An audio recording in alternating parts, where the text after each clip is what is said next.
Good morning, honorable House leaders, ladies and gentlemen.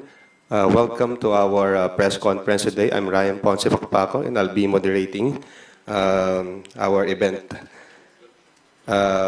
Today, we are blessed to have two prosecutors from the House, 11-man House Prosecution Panel, and a member also of Young Guns. I'm honored to introduce House Deputy Majority Leader and Iloilo 3rd District Representative Lawrence Defensor, House Assistant Majority Leader and Lanao del Sur 1st District Representative Zia Alonto Adjong, and One Rider Party List Representative Rods Gutierrez. We hope after the press conference, some of your concerns and issues are answered, and they can provide clarity to the issues about the impeachment complaint. So before I call the first reporter who will ask the question, let us allow our honorable guests to give their short opening remarks. Sir Lawrence. Good morning, everyone. Magandang pagkakataon ito na maliwanagan ang ating mga kababayan tungkol sa impeachment complaint na ifinail. It was transmitted to the Senate yesterday, and I hope that this will be a good opportunity for evidence to be presented by both sides para matapos na po ang mga aligasyon at mabigyan ng liwanag ang sambayanan. Maraming salamat po. Kong Sia. Well, I'm also blessed to share this table with two of our prosecutors, Congressman Lawrence Defensor and Congressman Rods Gutierrez. Ako po'y nakikiisa sa aking mga kasama po dito sa House of Representatives na ito pong pagkakataon na ito, itong umagang ito, na maliwanag, tama nga yung sinabi po ni Congressman Noel Defensor, maliwanagan at mapag-usapan ay isang bagay na sa ngayon ay pinaka-importanteng issue na ng ating sa publiko at ating sambayanan. So I'm happy to be here with you to join these two prosecutors, and I am looking forward to answering all your questions later on. Marami pong salamat. Assalamualaikum warahmatullahi ta'ala wabarakatuh. Congrats. Magandang umaga po sa ating lahat. I understand this is a very momentous occasion for everyone, and there will be a lot of questions. It's understandable, and we'd like to take this opportunity to clarify any concerns that you may have. We understand as early as yesterday, with the news breaking out, there was a lot of disinformation, a lot of confusion, and we hope to clarify some of that. Although we'd like to limit, hopefully, to avoid speculation po, no? Mahirap na po yung mga haka-haka. So we'd like to stick to the facts, and we'll do our best po to answer your questions. Thank you for this opportunity po. Thank you, sirs. For today's first question, may call on Tina Panganiban Perez from GMA 7. Good morning po, sirs. Senate President Chis Escudero said that Congress has to be in session for the senator judges to take their oath. So ibig sabihin po, sa June pa po tayo mag-i-impeachment trial. Now, my question is primarily for the prosecutors po. How will that affect your preparations? Will there still be strategizing during the break? Also, hindi ko naman po sinasabing matatalo kayo, but what if one of the 11 prosecutors could not make it to the 20th Congress? Baka umabot sa 20th Congress yung trial? Also, is that possible that the trial will continue into the 20th Congress? For sure, and definitely our preparation will continue. We will continue to strategize how to approach the trial. Magkakaroon po tayo ng information campaign din para sa ating mga kababayan para maintindihan nila ang proseso ng impeachment, to simplify it so that every citizen can understand the process. Igihan po natin, no, na planuhin ang bawat article of impeachment na malatag ng simple, klaro para sa sambayanan at sa mga magiging husgado sa Senado, while the impeachment complaint has been transmitted to the Senate. And the Constitution provides that once it has been received by the Secretary General of the Senate, trial should proceed forthwith. We will respect the institution of the Senate, how they will interpret forthwith, no? Kung gaano kaaga nila aktuhan ito, we will respect that. Pero sana matuloy lang ang paglilitis na ito because this is the perfect opportunity for all parties, especially the Vice President. This is the perfect opportunity for her to be given due process, for a chance to lay down the evidence in her favor and to clarify things during the trial. Kung tatanungin po ninyo, kung June na magbubukas at magkukonvene ang Senado as an impeachment court at kakapusin ng oras, tatawid po ba ito sa susunod na Kongreso?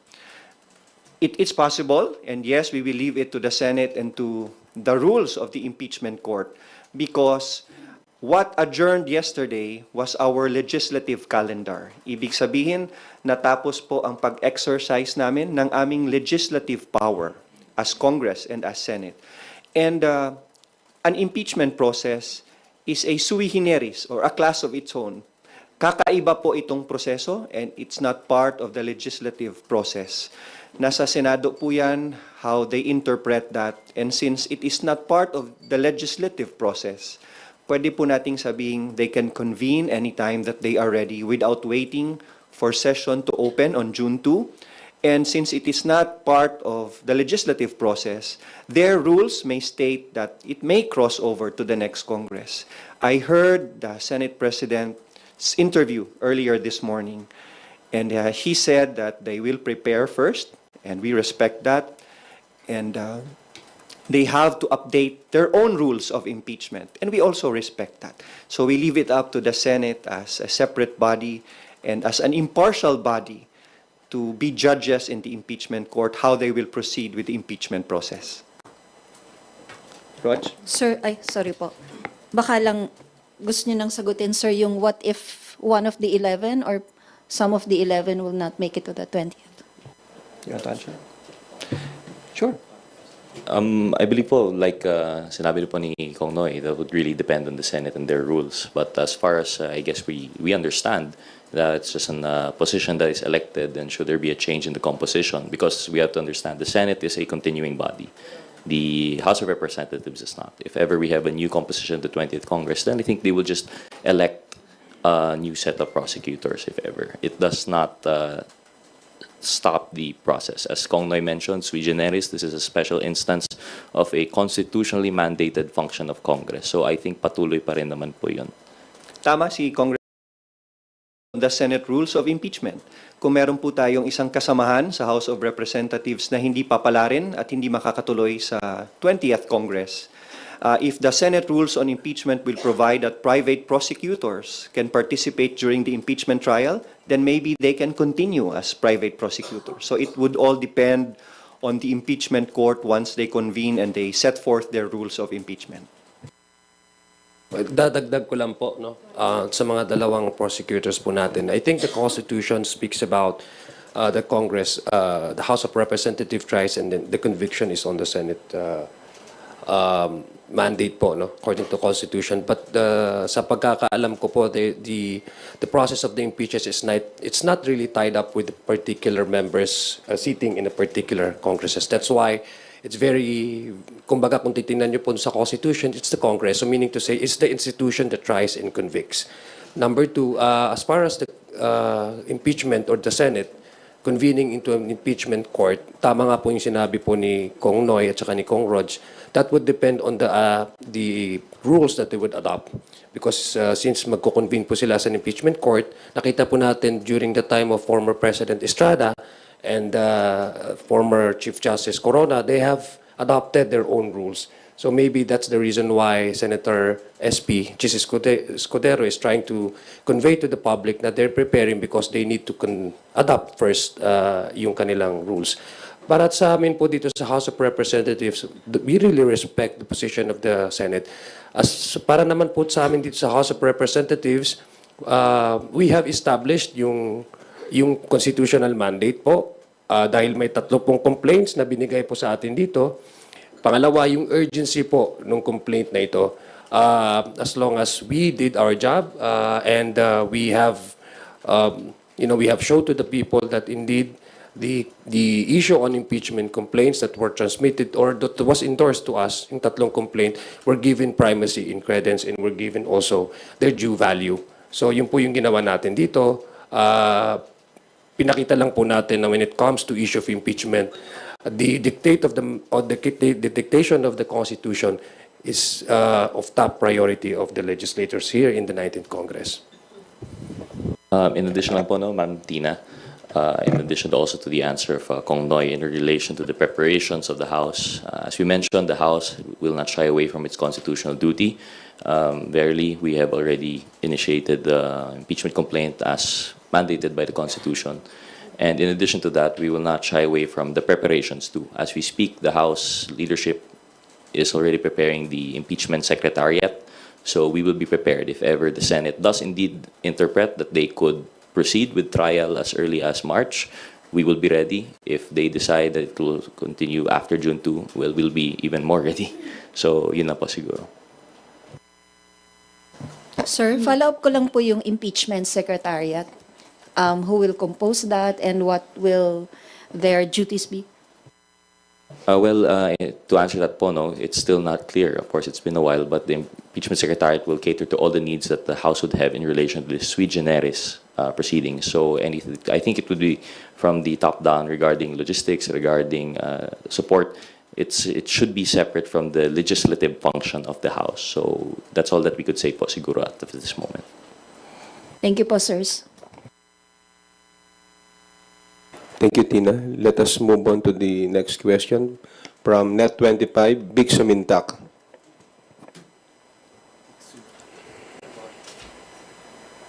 Good morning po. Just a quick follow-up lang po. Among the 11 congressmen prosecutors, may we know who will be the lead prosecutors? We leave it to the leadership of the House, who will be the lead prosecutor, and we will respect that. And we're fine with anyone who will be chosen as lead prosecutor.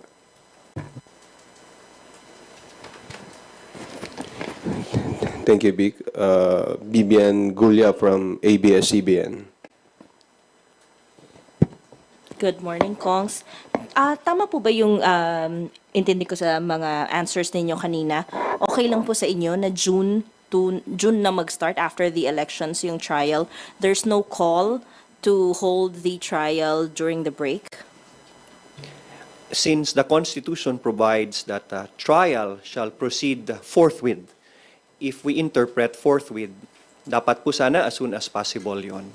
But since the Senate is an independent body, and we respect their independence, being a bicameral legislature, we will leave that to the interpretation of the Senate.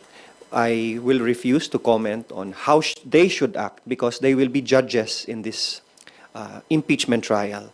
And we accord them with the utmost respect and that they should act with utmost impartiality without any influence from the prosecution or from the respondent or the defendant. So, sana po maagapan ang pagsimula kasi the sooner that the evidence can be laid down, the sooner that due process can be exercised, the sooner can the issues pending before us can be resolved. So, sige po, sana po maagahan dahil handa naman ang prosecution team. But, sir, so as you mentioned, it's written in the Constitution that trial should proceed forthwith. But can you point us to a specific rule lang po or part of the Constitution where it states that the Senate can hold the trial even when Congress is on break po? When you say forthwith, hindi nakasabi doon kung saan sa Constitution na pwede may break. Every year before session opens, every legislative Congress, kunyari 19th Congress, the Senate Secretariat and House Secretariat together with the duly elected Speaker, inuupuan muna nila yung legislative calendar for that year. While it's not clear whether we can proceed with the impeachment trial during the break, we said earlier that the impeachment trial is a sui generis, o kakaibang proseso po ito. It's a class of its own. And it is not bound by the legislative calendar. It's purely a political question on how Senate would proceed with it.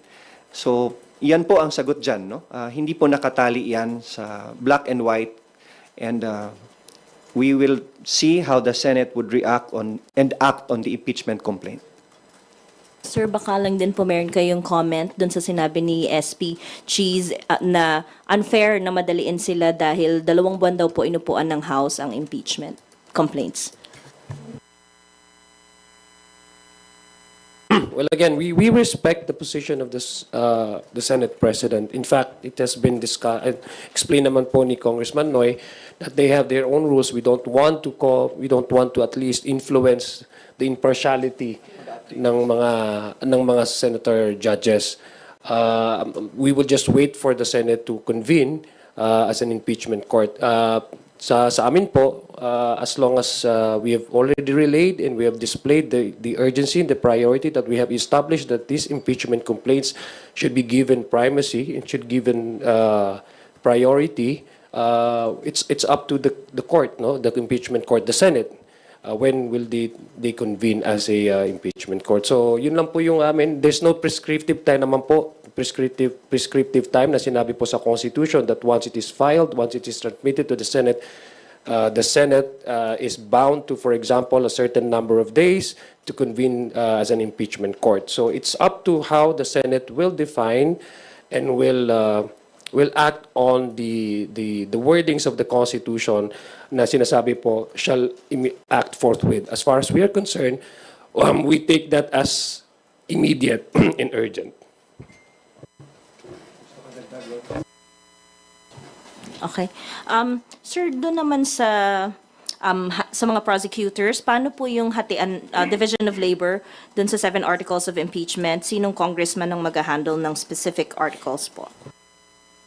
As of the moment po, wala pa pong assignments po of which prosecutor will be handling which articles. I think this is something to be discussed further down as we form the full impeachment secretariat po. Your reaction din, sir, na parang yung ibang mga kamag-anak ng ibang senador ay hindi po pumirma doon sa impeachment complaints. Parang doon sa mga kamag-anak, 3 lang po yung pumirma. But most of them hindi po pumirma dun sa complaints. May implications po ba ito on the... Well, how would you interpret that? I hope you'd understand we'd refuse to comment on that po. Especially given that these are our colleagues and we respect their opinion, every representative has the right to conduct themselves as they see fit for their constituents. But one thing's for sure po, the numbers are very clear. This is more than 1/3 required. There is a supermajority, so to speak. Yun na po yung impeachment complaint po natin. Just to add, legally, it will not affect the impeachment complaint. It will not affect the impeachment trial. And the cold neutrality of an impartial judge by the Senate and the members of the Senate would be better preserved siguro kung may ganyan. I-add ko lang, it just goes to show na yung mga lumalabas po na mga fake news at mga rumors na merong sa pilitan, na merong nagkakaroon po ng pag-influensya sa ating mga miyembro, ito po yung nagpapatunay na ang bawat isa po sa amin ay nagdesisyon base ho doon sa kanilang pag-appreciate ng merits ng complaint na ito. Last na lang po. Your comment, sinabi raw po ni Duterte Youth Party List Chairman Ronald Cardema alleges funds for later release were promised to the 215 lawmakers who signed the 4th impeachment complaint against Vice President Duterte. Again, kaya po ang committee, ang TRICOM ay nagko-conduct po ng investigation at inquiry in aid of legislation dahil po precisely because of these rumors and this chismis and this fake news na lumalabas po doon sa ating lipunan. Wala pong katotohanan sa mga sinasabi na ganyan. We would like to again to focus on the impeachment complaint. Ito po ay diversionary tactic na ginagawa po ng mga tao o grupo na ina-assail po nila yung integrity ng House, yung merits nung kaso o nung complaint na ipinasa po natin, tinasmit po natin sa Senate. Gusto ko lang pong ipaabot sa ating mga kababayan na we should be focused on the complaints, on the articles of impeachment. Wag tayo magpapadala at maniniwala sa mga diversionary tactics na ginagawa po ng ilang grupo po. Kaya nga po tayo inaagaran natin na magkaroon po ng batas para ma-regulate po natin at mabigyan sa solusyon itong mga fake news po na lumalabas, disinformation, malinformation, and misinformation po na lumalaganap sa ating lipunan. Isa na po itong mga balitang ganito. Thank you. Next question, Krisa Subing-Subing from Inquirer. Go ahead. Hi, sir. Slightly different question naman po. Can you give us an inside story po on how the votes were mustered yesterday? Kailan po nakuha ng mga mambabatas po yung or kailan kinonsolidate, kailan binuo yung fourth complaint, and paano po nag-gather ng support to endorse the complaint? Well, admittedly, this is a long time coming po, no? Each congressman, although there was no talk of impeachment, they have already formed their own opinions from the hearings of the Quadcom and the Good Government committees. And I guess this was, accumulated into the first three impeachment complaints po, no? But the first three did not gather consensus. It did not gather momentum needed. And while the most congressmen, especially the members of the Justice Committee, were eagerly awaiting po to fulfill our mandate by hearing it in the Justice Committee, I believe the party leaders po have already thought of finding consensus between the three. So they took the best parts, took out the parts that they feel were not agreeable to other members, and that was what was presented. And finally, yesterday, it resulted in the impeachment po, the initiation of the complaint. There were party consultations, and considering that there were three previous impeachment complaints filed, nakabuo ng mas matatag at mas klarong impeachment complaint na nakakuha ng suporta at kumpiyansa ng mga congressmen. That is why with this fourth impeachment complaint, which is clearer, where the evidence is presented in a stronger manner, it gave confidence to more than 200 or 215 congressmen to act as complainants in this impeachment complaint. So unti-unti pong nabuo at getting the best of the three previous impeachment complaints, as earlier said by Kong Rog. Idagdag ko lang po, no, simula po nung tumanggap po tayo ng mga complaints, 3 pong complaints ito, impeachment complaints, wala pong choice ang miyembro ng House of Representatives kundi bigyan po ng pansin itong complaints na ito, because it now borders our constitutional mandate. It's a question of whether we act based on our constitutional mandate na mabigyan pong pansin itong complaints na ito. Number 2, ang alam ko po hindi lang 215, meron din pong mga miyembro na nag-submit po ng kanilang mga signatures, no?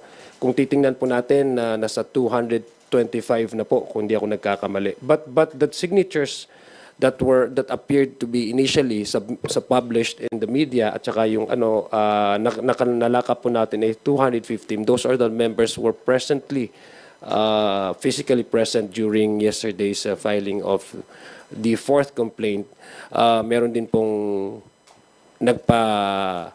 abot ng kanilang suporta or sa complaint na ito.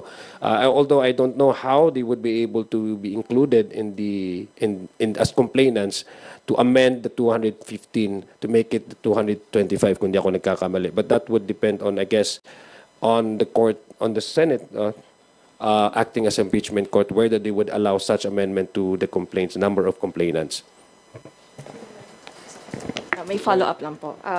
Sir, kailan po nag-start yung mga party consultations po on consolidating the fourth impeachment complaint po? And does that mean that essentially the congressmen have already made up their minds, even though President Marcos himself has signaled na ayaw niya pong ituloy ang impeachment process because madi-deprioritize yung mga priorities ng Marcos administration? We thank the President for respecting the separation of powers and respecting the independence of Congress. And we also respect the decision of the Executive Department. As far as party consultations are concerned, it's been ongoing since the first impeachment complaint has been filed. Internally, depende sa partido. Depende sa kanilang approach. Kung magtatanong sila internally kung may pabor ba sa impeachment, ano ang klase ng articles of impeachment ang nakakarapat That is why nabuo itong fourth impeachment complaint where there is a consensus of more than 200 members who signed kasi mas malinaw itong impeachment complaint at mas matatag ang paglatag ng mga articles of impeachment.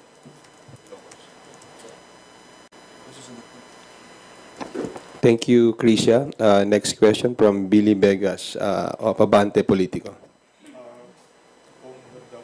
Kung may mga kumakalat sa social media, may kapalit daw na ayuda yung pagpirma niyo sa impeachment. Well, as you mentioned po earlier, no, that's why we held this press conference, because we understand with the events of yesterday, a lot of misinformation and disinformation will be spreading around. Categorically, we're going to, I don't know, it actually dignifies this answer, but we're going to have to categorically deny such allegations, in the same way deny yung allegations po from the chairman ba yun, na may FLR. This was an independent action. We believe that's done faithfully and truthfully by each member, that they signified their intention and support of the impeachment complaint based on the merits of the case and nothing more. Yun lang po siguro. Just to add to that, no, ito po ay nagsimula na po ang smear campaign sa prosesong ito. Actually, ako personally, I actually expect that a lot of misinformation and fake news will be coming out, no, after the filing of the complaint, no. So ang gusto ko lang pong i-reiterate at panawagan sa ating mga kababayan, wag ho tayong madadala sa ganitong klaseng fake news. Kasi ito po ay paraan para ilihis kung ano po yung talagang merits nitong prosesong ito. Yung mga complaint po, meron pong betrayal of public trust, meron pong mismanagement and yung utilization ng pondo ng bayan, meron pong issue dito na whether as highest or second highest official of the land would be allowed to contract an assassin to kill a sitting president, the Speaker of the House, and the First Lady. Yun po yung mga nandoon sa articles of impeachment. So gusto ko lang pong ipanawagan sa ating mga kababayan, kung meron po tayong nababalitaan ganito, ito po ay mga diversionary tactics. Ililihis po nila yung attention natin doon po sa proseso, and at the same time to smear, to degrade, and to put question in our mind na ito pong prosesong ito ay hindi tama. Yun po ang gusto nilang ma-achieve sa mga ganitong fake news at misinformation na lumalabas. Kung I understand kung babanatan kayo ng mga critics, kaya lang meron kasing post dito si Congressman Lordan Suwan. Ang sabi niya, to my supporters, I know you stand with me. Rest assured the ayuda is coming. Well, yes, kanina pong umaga nakausap po namin si Congressman Lordan Suwan. Unang-una po, dinideny po niya categorically na hindi po yan totoo. Isa po yan sa paraan na sinasabi ko nga, mga fake news. In fact, I would personally expect na meron pong lalabas din na mga balita tungkol sa akin.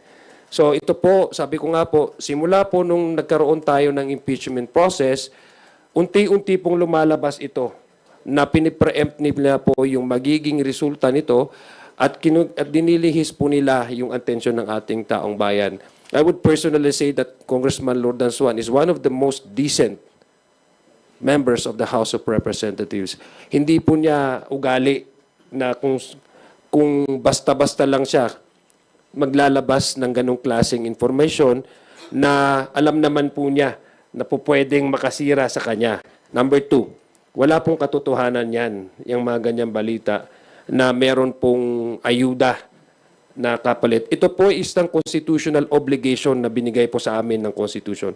Hindi lang ho ito prerogative, hindi ho ito discretionary power. Ito po ay mandato at obligasyon ng bawat isang miyembro ng Kongresong ito para ipaabot sa Senado na kung meron mang hindi magandang gawain ng isang opisyalis specified under the Constitution, the President, the Vice President, Ombudsman, mga Justices of the Supreme Court, COMELEC. Andun po, enumerated po yung mga official na to. Kung meron pong complaint galing sa ating taong bayan, remember, 3 complaint po ito, wala pong choice ang membro ng House of Representatives but to hear and make sure that these complaints will see the light of the day. May dagdag lang po, no? This is setting aside yung impeachment issue po muna. I'm speaking not as a prosecutor, but as a member of the TRICOM. As mentioned by Kong Zia, this just highlights the importance of the hearings that we are conducting there. This is a prime example of how misinformation and fake news are used not only to disrupt the personal lives, but the public functions of our government now. So I hope that yung sa ating mga kababayan, we continue to be vigilant and to really double-check and fact-check po, no, all of these informations coming out. Kasi lumalabas po, fake statement, fake page. Yun lang naman po. Idadagdag ko lang po sa mga fake news peddlers, tatayuan po namin ang obligasyon namin at mandato po binigay sa amin ng Constitution, no matter what you do. Maybe this is a good time also to thank kaya magtulungan po tayo to maintain integrity in media, maintain integrity in journalism, because you will be our partners in transparency and in accountability.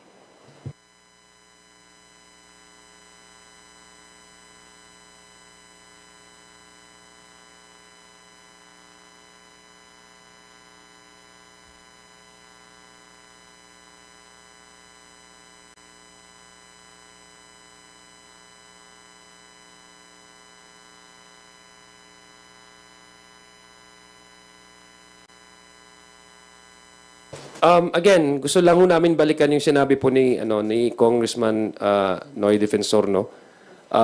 We respect the timeline of the Senate. We respect their decision when they will convert the institution into an impeachment court. But we also expect these senator judges, to be impartial. Likewise, I just echo the statement of Kong Zia that we trust and believe in our senator judges, and that we trust that they would maintain that cold neutrality that would be required to properly and faithfully dispense with their functions as senator judges po. Thank you. Rosalie Cas from UNTV, you're recognized. Good morning, Kongs. Magduel lang po ako dun sa timing. Bakit po itiniming yung pong endorsement ng more than one-third ng House members ng fourth impeachment complaint? At ito nga po yung sinasabi ni SP Cheese na hindi pwede sa kanilang isisi yung pag-aksyon sa impeachment complaint dahil last session day nyo po in-endorse yun pong fourth impeachment complaint. As one of the prosecutors, I won't point fingers to anyone. Na-transmit na namin sa Senado at we won't put pressure on the senator judges, and we won't put pressure on the Senate to convene as an impeachment court. It's just that the Constitution provides for a trial shall proceed forthwith. And ganun lang po, kasimple para sa amin as part of the prosecution. And that's what's stated in the Constitution, and we're not saying na minamadali namin sila. So, ibig sabihin po, wala rin kayong anumang plano to compel the Senate? For example, maghain ng mandamo sa SC? I have no idea of that move on the part of the House of Representatives. At personally, kahit ako, hindi ko gagawin yon to force the Senate. Rog, do you want to say something? Well, no, I only have to agree. This is we can't speak for everyone, but I think everyone would agree. This is something that we will absolutely not do. We respect the Senate. Although we have the constitutional mandate to initiate the impeachment, the trial itself is a mandate of the Senate, and we respect that. And we look forward to the release of the rules po and how they will go about it. Another question po. Total nababanggit nyo naman rin po yung diversionary tactics, pero one of your colleagues, si Representative Ungab, said diversion daw po from the real issue na 2025 budget controversies, yung impeachment versus VP Duterte.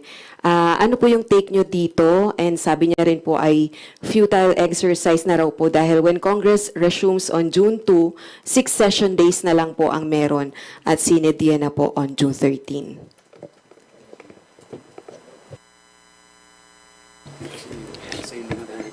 Congressman Sid Ungab is one of my most respected colleagues in 18th and 19th Congress. This is not a diversionary tactic. to avoid any issue. We continue to urge those who want to investigate other matters regarding Congress and the budget. In fact, there are pending cases before the Supreme Court regarding the constitutionality of the budget.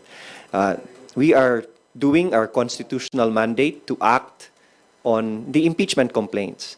And we are also very careful that we will be acting on the proper, the appropriate, and the strongest complaint before we transmit that to the Senate. And since 215 members have already signed, it only goes to show that the confidence of the members of Congress in this impeachment complaint is very strong. So patuloy lang po ang pag-iimbestiga ng ibang bagay at ng ibang tao. At we will continue to do our duty as prosecutors and as Congress. Dadagdag ko lang po, no. When a public official became true to what he or she yung acting on the oath that he or she takes, that's not diversionary tactics. That is expected of him, and maintaining and upholding the rule of law. Alam po natin dito na merong complaint na prior to the the second mode, I guess, ang ginawa po natin yesterday. I think that's the third mode, no? When we gathered all the signatures, no, yung 1/3 of signatures, it's not really diversionary tactic. It's acting on these complaints and upholding what is given to us as part of our obligation by the constitutions. It's not really. We should not be faulting anybody or any members of the House of Representatives to be true to what he took as oath of office, to be true to the Constitution and to act on what the Constitution expects of him or her when there's a valid complaint submitted before the House as far as impeachment of these highest or high officials enumerated under the Constitution is concerned. Last follow-up na lang po. Nagkaroon ba ng chance yun pong 215 na mambabatas na pag-aralan po yung fourth impeachment complaint? Kasi we understand kahapon lang po sila pumirma, kahapon lang din po sila nanumpa. Tama po ba? They sworn tungkol dun sa impeachment complaint. Dahil meron din pong allegation si Representative Pulong Duterte na ni-railroad po yung impeachment against VP Duterte. Nabigyan sila ng kopya, nabasa nila yung impeachment complaint bago sila pumirma. In addition lang po, no, as Kong Noy mentioned, there was also party consultation, so they were actually part of the crafting of the complaint. So from the start to the finish po, our members have been informed.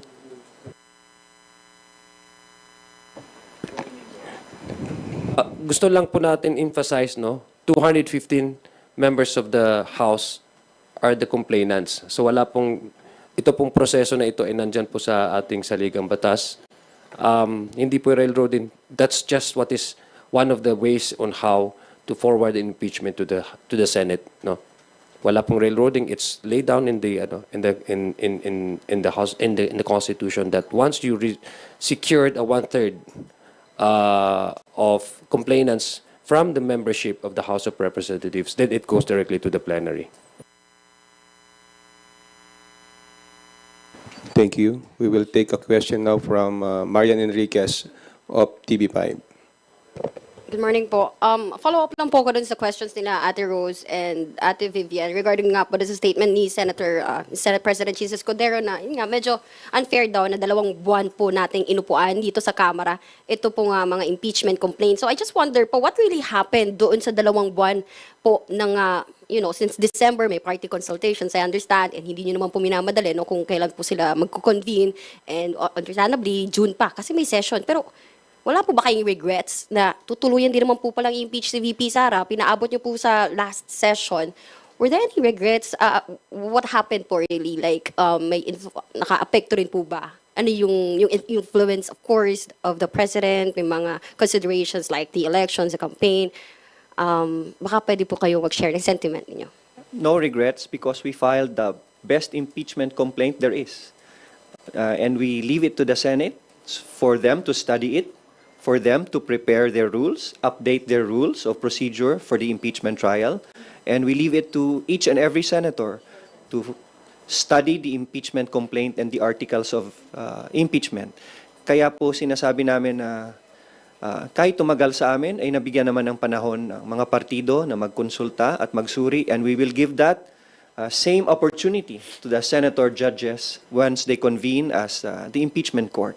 It's just that it's the Constitution, not Congress, who says that trial shall proceed forthwith. That is why when the Senate President said that we will study the complaint, we will update our rules, and we will prepare, we will respect that. I agree po with Kong Noy, and in addition po, no, I just think the personal opinion po, I can't speak for everyone, but I think that the Congress is just trying to stick to its duty, constitutional mandate, in that it is the initiation of the complaint is lodged with Congress. We want to come up with the best complaint possible. The timing, I guess, would be not irrelevant po, no? It would be coincidence. It's not deliberate. So we've just taken the most time that we have. It is really a process of consensus building and coming up with the best complaint possible. So any insinuations of deliberate timing, I think, would just be a coincidence. Sa akin lang, I'm not part of the prosecution, pero no regrets. We're simply ready.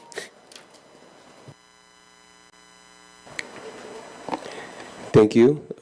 Dwight Dilon from Rappler. Hello po, good morning po. Just more on the inside story of what happened. Sino po yung nag-coordinate nung caucus kahapon? Tapos paano na-coordinate yung meeting na yun? The party leaders. And also po pala, who drafted or who helped draft the complaint, the fourth complaint? Unfortunately, I wouldn't be able to answer fully po, no? But from our understanding with the same parties, it would be our party leaders po. For example, in my case, I was contacted by the PCFI. So I think it's the same po with all of our other members. So the answer would lie with them po. Okay po. And what was the prevailing sentiment among lawmakers who did not sign? I understand you can't speak for, let's say, the people who are closely allied with the Dutertes who have been vocal for a few months now about against impeachment. Pero sa lakas, there were at least a dozen lawmakers who did not sign the impeachment. Sa NUP, I think there are some. Sa PCFI, parang mas mixed yung division between people who signed and did not sign. Ano po yung prevailing sentiment? Bakit hindi nila pinirmahan? Were they taking into consideration kung the coming elections? Dahil, syempre, there's a possibility of upsetting the Duterte base. Well, first of all, for those who did not sign, it did not affect or it will not affect their standing as members. Wala kaming masabing masama sa kanila. Maybe it's safe to say that for those who did not sign, there are personal dynamics within their jurisdiction kung bakit hindi sila makasign. Maybe there are personal relations that they took into consideration whether they will sign or not. And we respect that. Marami kaming pumirma, marami din naman silang hindi pumirma. Kaya masasabi mong walang pilitan at walang regret ang hindi pumirma, wala ring regret ang pumirma. Naging factor po ba yung INC block vote? Kasi last month po, they held a rally opposing the impeachment of the Vice President. In all our districts, especially sa party list, kasi national ang kanilang coverage, we will continue to serve as members of the House. We will continue to provide service and assistance as government officials to every Filipino, whether they are Catholic, they are INC, whether they are from Mindanao, Visayas, or Luzon. Personally, it did not affect para sa amin.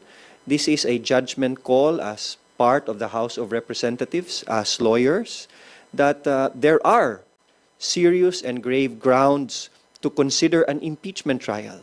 Kaya po pumirma ako.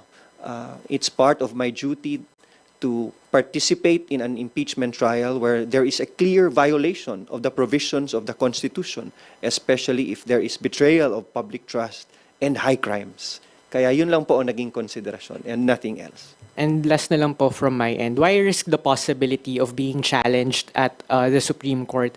Especially since, while you have this view that the House can, the Senate can conduct a trial on break. It's not like a universal view. Of course, that will be, the Duterte camp might exhaust all possible avenues to delay the trial, kakatok sila sa Supreme Court. Why did you not siguro wait until next Congress na lang bago i-initiate yung impeachment complaint? Why is this so urgent? I have been part of the Committee on Constitutional Amendments since my very first day in Congress.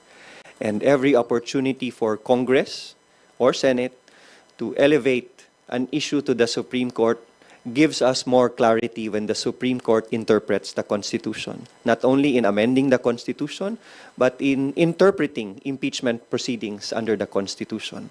If this move by the House of Representatives to file the impeachment complaint and transmit it to the Senate and see if it can pursue an impeachment trial even during the break, if this will be challenged before the Supreme Court, we welcome it, so we will settle this issue once and for all. From my end, no, this legal recourse available to the other parties should not be a deterrent for the House to act on its constitutional mandate. So, yun po yung aking palagay na hindi po, sabi nga po ni Congressman Noy Defensor, na if there are high crimes, violations, especially kung yung first three articles, culpable betrayal of public trust, culpable violations of the violation of the Constitution, these are high crimes. I think, tapos couple that with an actual complaint submitted and endorsed by members of this House, I think the House should not be tied up with how the other parties would, as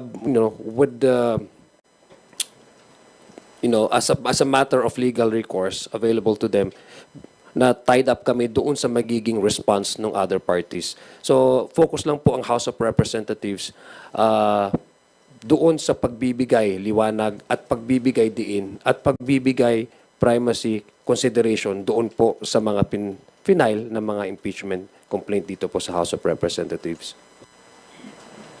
Just to add lang po, no, and I agree with si Kong Noy, just to reiterate, the timing is a consequence of consensus building and building a proper case that most congressmen would see fit to be filed as a basis of the impeachment complaint. That the timing now would lend itself vulnerable to any challenge. I agree 100% fully with Kong Noy. We have to pursue our constitutional mandate to file this complaint, and we eagerly anticipate any clarification that the Supreme Court may provide on this matter. Thank you po. Thank you. Yanes Kapanti from GMA Online. You have the floor for your question. Hello, sir. Good morning po. You mentioned po kanina this impeachment complaint is a long time coming.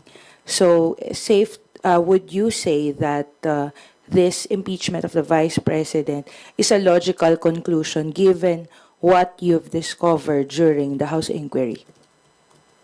Personally po, no, I can't speak for everyone else, but I believe I mentioned that it's a long time coming. We all had our own personal opinions that came out of, for example, in Quad Committee and the Good Governance committees. But personally, as an active member of those committees, I feel that this is culmination and vindication of the findings that we have had there. I guess this is a logical conclusion of what we have been discussed during those previous committee hearings, that the end result would be the actual filing of the impeachment complaint. This is also a logical conclusion of the actuations of the Vice President herself. Nobody told her to go live on video and say that she has contracted somebody to kill the President, the wife of the President, and the Speaker of the House of Representatives. That is a direct threat to the life of the Chief Executive, the Commander-in-Chief of the Armed Forces, as well as the House of Representatives, the Speaker of the House of Representatives. So clearly, as a Vice President, you do not do that to the President if you are to succeed, if that happens. This is clearly a betrayal of public trust and a high crime as considered by the framers of the Constitution. Mabigat po ito. This is a grave and serious offense to the Constitution. Follow-up, sir. Balikan ko lang yung sa sinabi ni Senate President Escudero kasi pinoint out niya na you took time in deciding on the impeachment. As far as you're concerned, kailangan bang kumilos ng Senado at the same pace of the House of Representatives when you have different functions? I mean, the House clearly is for the prosecution and the Senate is for trial, and then he compares it with you. I mean, yun ang kanyang indication na why would they move why would they move quickly when you took time, when you have do you think it's a logical comparison given you have different mandates in this case? Yeah, you're right. It's not comparable. As a lawyer, we always follow the court, we always follow the judge. If the judge will reset your case next week or next month for hearing, you follow that. Diba? And we will do that with the Senate. If the Senate says that we will convene at this hour, at this day, as lawyers for the prosecution, we will follow that. And we will respect that.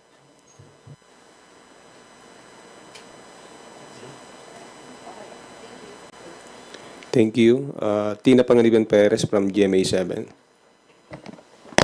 Sir, additional question lang po from my office. Just in case po, kasi we know naman in the rules that prosecutors are elected by the body. So, ano po yung criteria na ginamit po ninyo, and will those same criteria be adopted in the 20th Congress? Well, we can't really speak for the criteria. It's in general. I think it's not an exact criteria po, no? Kasi wala naman po sa rules, wala sa Constitution. But as you can see, they've selected congressmen with relevant experience po. I think the first and the most obvious would be being members of the bar. And how it's, like I mentioned, it's not an exact criteria. It's just how we were elected. And may we hear the second part of the question po ulit? Is this the consequence of the 20th Congress? If same will be adopted in the 20th? Well, it would really depend. I don't think it could be the same. It would depend on the 20th Congress. If there is a new composition, and if ever there will now be criteria in the rules, then that would be followed. But there's no assurance po that there would be the same process po now. Sir, of the 11, did anyone volunteer to be a prosecutor?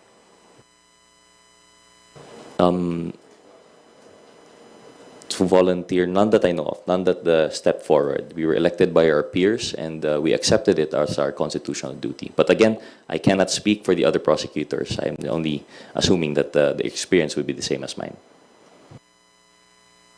Idadagdag ko lang po, no, kasi siyempre, alam ko po itong dalawang kasama ko dito, isa sila sa mga humble na mga members po ng House.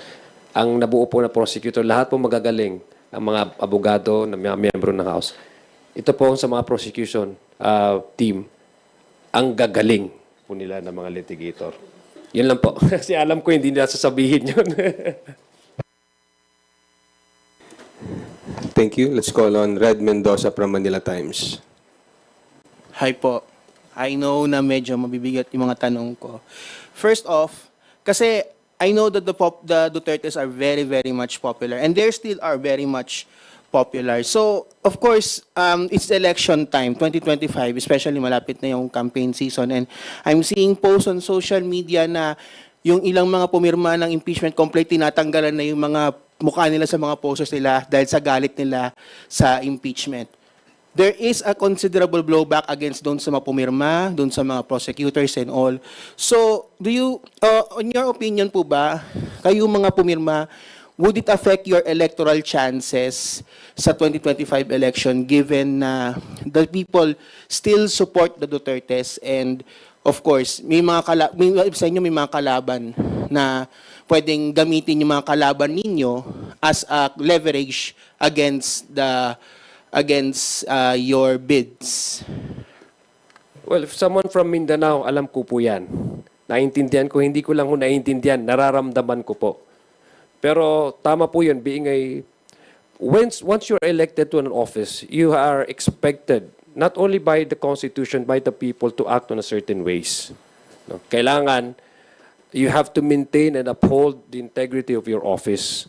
And similarly, we expect our fellow public servants to do the same. Ito pong sa impeachment case na ito, nasabi po kanina ni Boss Noy, na there are serious offenses, high crimes committed by a certain, by the Vice President. So we cannot turn blind eye and be more concerned about the possible backlash that it may cost us politically. Of course, that's a consideration. Sino ba naman po ang hindi nag-iisip ng ganun? But this is already an issue of being a public servant. Secondary line yung pagiging politician. It's a value judgment call, sabi nga ni na paano mo ihaharap ang sarili mo sa mga tao na sasabihin mong bawal ang mag-threat sa kapwa-tao. Much more kung isang sitting presidente. Paano mo ihaharap ang sarili mo at sabihin mo na dapat walang korupsyon sa bansa? Paano mo ihaharap ang sarili mo na bawal mag-bribe sa tulad nating kawani ng gobyerno kasi gusto lang natin makuha kung ano ang ninanais nating resulta? Paano natin ihaharap ang sarili natin sa ating taong bayan na sasabihin mong kung ang mandated na isang ahensya ang magbigay at mag-audit tapos binigyan ng mandato ng isang konstitusyon ang isang ahensya para kunin ito at suriin kung paano ginasta ang taong bayan, sabihin mong sabihin mong dapat i-uphold yun, paano namin iharap? Ako lang, I'm not speaking for the entire membership of the House. Paano ko iharap ang sarili ko sa aking mga botante if I turn a blind eye and just simply concern myself with the possible popularity that I may get once if I associate myself with who is popular and who has the tendency or the capacity to give me votes in the election. Hindi naman maganda sa isang serbisyo publiko na for the 3 years being a congressman na elekta sa opisina na yun, na nagsumpa ka sa saligang batas, harap ng tao at harap ng Diyos, na itong mga ethics na dapat sundin ng isang serbisyo publiko ay babaliwalain mo lang just because you are more concerned of the popularity that you may get or the votes that you may get. Paano namin para sa akin, paano ko po iharap ang sarili ko sa aking mga botante if I turn blind eye on these high crimes that were committed blatantly under the sun, no? Kumbaga parang so much blatantly that we cannot even ignore to a point that I can no longer turn a blind eye on these allegations and just simply brush it off simply because I am from Mindanao. I think it's time for us to be more circumspect in really trying to approach the issue when it comes to a certain area na sasabihin natin na hindi to pwedeng gawin ng isang publiko na dapat ang magiging basis natin yung pagiging Pilipino natin rather than yung pagiging regionalistic po natin. I think it's high time that we should approach the issue based on our being patriotic as not just as a public servant but as a Filipino because we are all of us are expected to uphold the Constitution and it's our civic duty to promote yung decency in public office. Kong Lawrence. There certainly will be consequences to every elective official. But if I did not sign this impeachment complaint, and if I did not accept the election as prosecutor, coming from Iloilo, there will be far bigger and worse consequences if I turn my back on violations of the Constitution and I will not do my constitutional duty to prosecute it. Congrats. That is a political question, and we will see the results in the May 2025 elections. And that is the right, sacred right of every Filipino people to decide who their representatives will be. But insofar as we're concerned with the constitutional duty to pursue this impeachment complaint, we will do our duty without fear or favor, not to be decided by popularity, but to side with truth and justice. Yun lang po. Last na lang po on my end. Kasi you said, Kong Lawrence, na you're going to do information campaign sa grassroots. Are you going to use the campaign, the local election campaign to siguro push the people na ito yung desisyon namin na in-impeach si VP Sara, ito yung naging desisyon namin, ito yung facts, ito yung naging articles of impeachment. Are you going to use that as possible campaign material po ba when the local campaign begins in March? Not necessarily campaign material, but I have a platform since it's election, and it's my duty to educate my voters, my citizens in my district, to understand what the impeachment is about and what are the allegations all about. It's their duty to understand that there is a constitution and there are limits to what elective officials can do and not do under the Constitution. So isasama ko po yan. Bakit nangyayari ito? Ano ang dapat nating gawin? At intindihin nyo kasi tuwing bumoboto kayo, kada eleksyon, yung mga opisyal na nakaupo, dapat magsilbi yan sang-ayon sa ating konstitusyon. Dapat alalahanin nila na ang pwesto nila sa gobyerno ay utang na loob nila sa tao. And it's not a cause for them to abuse their power when they're in government. Okay na po. Hindi. Ano lang po, kasi of course, are you going to use the local campaign to, kasi nga sabi ni Kong Lawrence, you're going to do an information campaign. So, are you going to inform the public regarding the articles of impeachment, siguro as part na rin ng kampanya? Well, I think they deserve also. It's not a matter of us educating them. They deserve to know. In addition to that lang po, I don't think it would be using the campaign. I think our constituents themselves will be asking us. Sila na magvo-volunteer ng question. There is a lot of confusion and they would like to understand the reasoning for our actions here in Congress. And we will deliver. We will answer those questions and hopefully it will enlighten po our constituents. Thank you for this press conference because this is part of the information dissemination to the public and to all Filipinos na maintindihan nila ang proseso ng impeachment at bakit nangyayari ito. Okay, thank you. Thank you, Red. The next question will come from Gab Lalu of Inquirer Online. Sir, short lang. Kapag pinayagan kayo ng Senate na kumuha ng private prosecutor, kukuha po ba kayo? And meron na bang options or premature pa? Yeah, we will sit down first internally, and if the rules provide, then we'll let the leadership or the lead prosecutor decide on that. Rog, tama?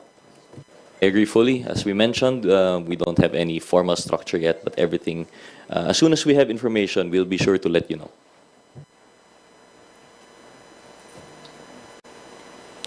Thank you, Gab. Lines Capanti from GMA Online. Kalimutan ko kanina.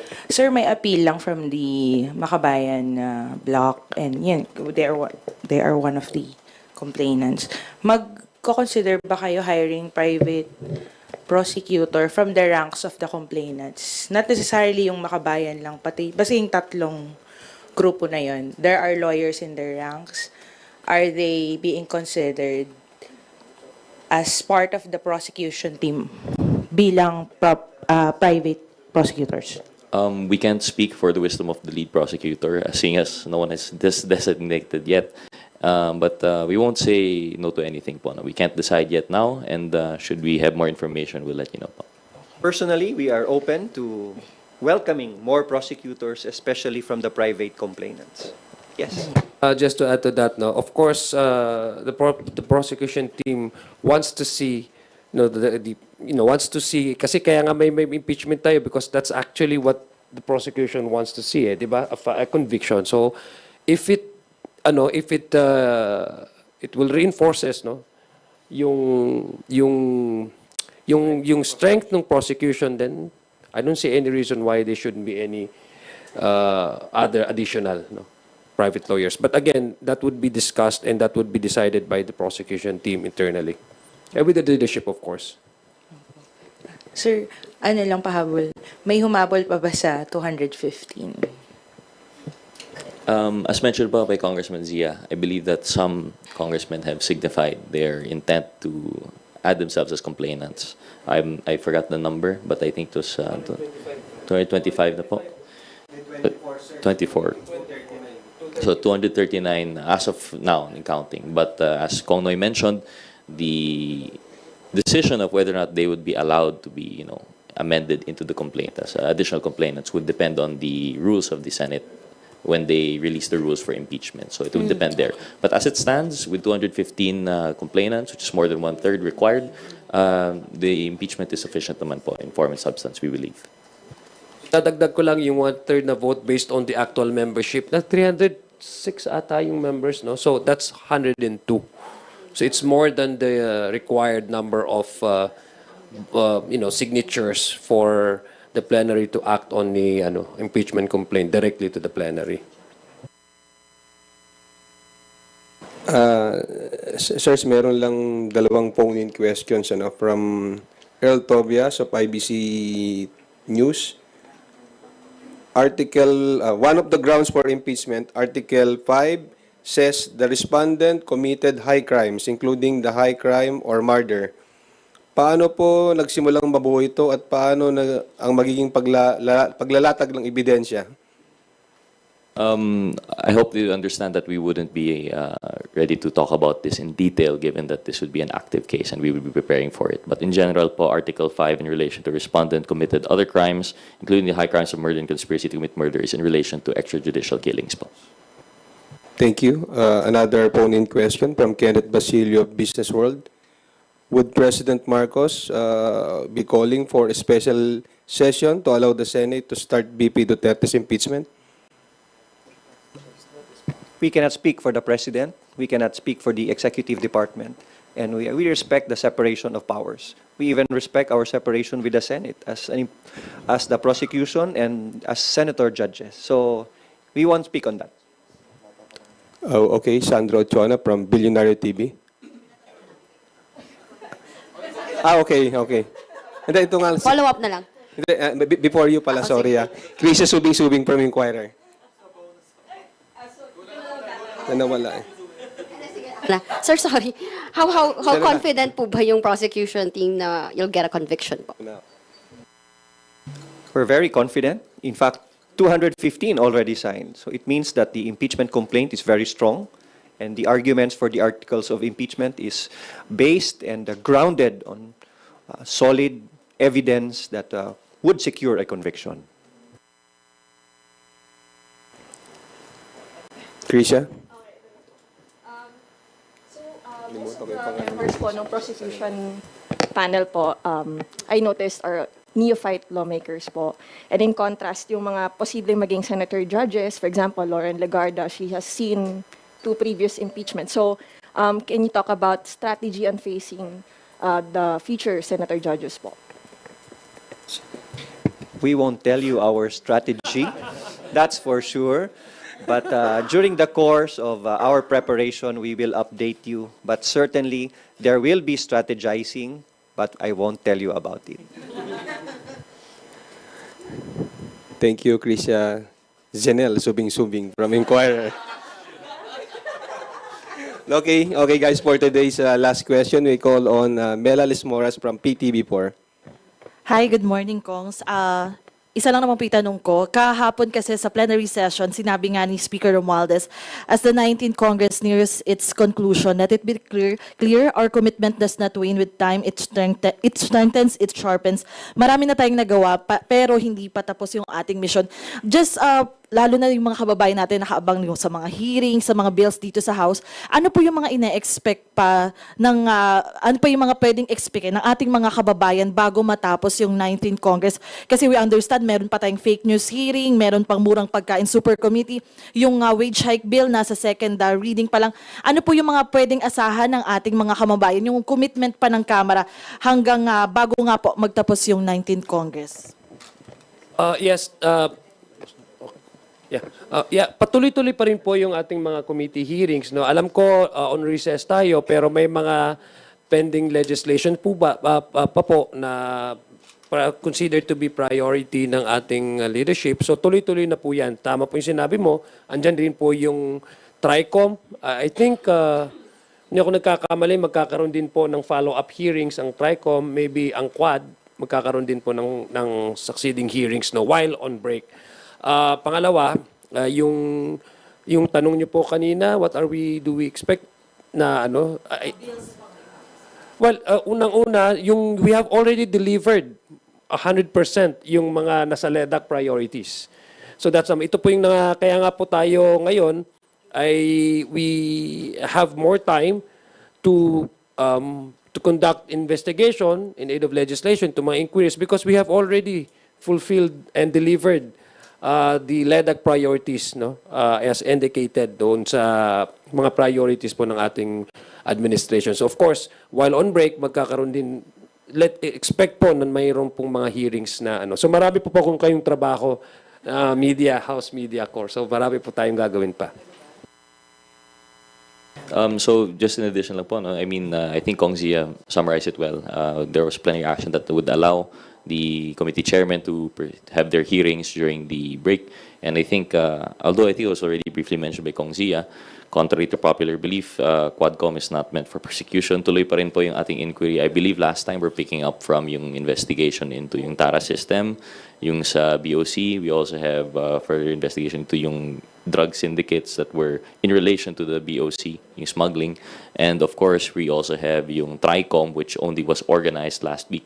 So we hope that we could still pursue this. I understand Chair Ace is very enthusiastic about this. Of course, it's headed by Chair Dan, though. So Chair Ace has yung sa privilege speech, and then si Chair Dan as yung lead chairman for that committee. And of course, I believe the Murang Pagkain Super Committee, as you mentioned, will also be pursuing further investigations po into yung how we could lower yung food prices. So tuloy pa rin po ang trabaho ng Kongreso. In spite of, although popular belief daw is pag election wala na po, that is not true. We will continue to pursue our duty, both legislative and constitutional. So yun po.